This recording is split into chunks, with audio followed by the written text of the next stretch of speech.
George Harrison said, "I wrote While My Guitar Gently Weeps at my mother's house in Warrington. I was thinking about the Chinese Book of Changes. This Eastern concept is that whatever happens is all meant to be. There is no such thing as coincidence. Every little item that's going down has a purpose. While My Guitar Gently Weeps was a simple study based on that theory. I decided to write a song based on the very first thing I saw upon opening any book. I picked up a book at random, opened it, saw Gently Weeps, then laid the book back down, and started the song." It was through this method that George Harrison's arguably greatest work came into being. George had the music for the track from the group's recent trip to India, but now had some lyrics to go with it. In May of 1968, George cut his first demo of the track. This version would include lyrics that would not make it into the finished album. "I look at you all, see the love there that's sleeping, while my guitar gently weeps. Problems you sow are the troubles you're reaping, still my guitar gently weeps. I look at the trouble and hate that is raging, while my guitar gently weeps.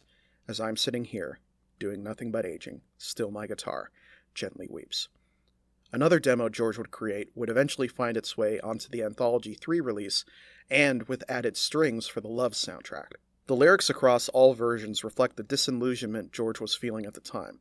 The trip to India, the loss of manager and friend Brian Epstein, and the growing tensions within the group all contributed to a feeling of a house collapsing around him. Even in recording the track, Harrison would scrap many takes and attempted solos, including one where he tried numerous times to record and then reverse a solo, as he had done on Revolver. It was also around this time that Ringo effectively quit the band and had to be coerced back by the other three. Even when he did return, George felt the track needed something else. He said on the Anthology project, "We tried to record it, but John and Paul were so used to just cranking out their tunes that it was very difficult at times to get serious and record one of mine.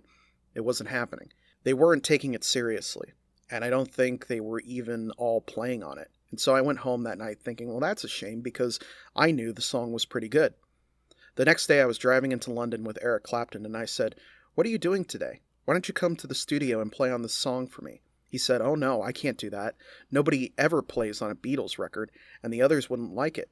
I said, "Look, it's my song and I'd like you to play on it." So he came in. I said, "Eric's going to play on this one." And it was good because that then made everyone act better.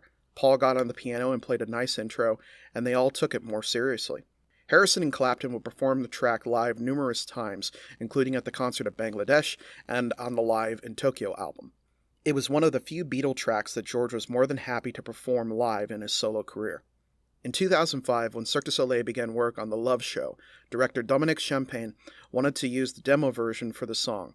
However, music director George Martin felt it wouldn't carry in a big space, a sentiment shared by George's wife, Olivia.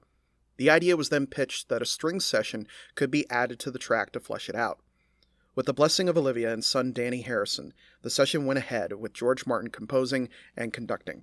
It would be, technically, the final Beatles recording session. This event would be filmed and included in the Love documentary, All Together Now, and it's incredibly touching and heartfelt. I love the moment where as the strings play, they fade in George on the guitar. The sequence for the show would be reworked several times. Originally, large puppets made up of pages would rise from the floor as letters fell on the projection screens. This sequence would be filmed and included in the Cirque du Soleil film Worlds Away. The current sequence includes a dancer interacting with sketchbook-style animation. This second sequence would later become a standalone music video. While My Guitar Gently Weeps for many is one of the most personally relatable songs that George ever produced, a connection of isolation, sadness, and growth that everyone feels at some point in their lives. Any way you look at it, it is indeed a masterpiece. Thank you so much for watching. If you want to help support this channel, like, share, comment, subscribe, check out my old videos, and I will see you guys next time.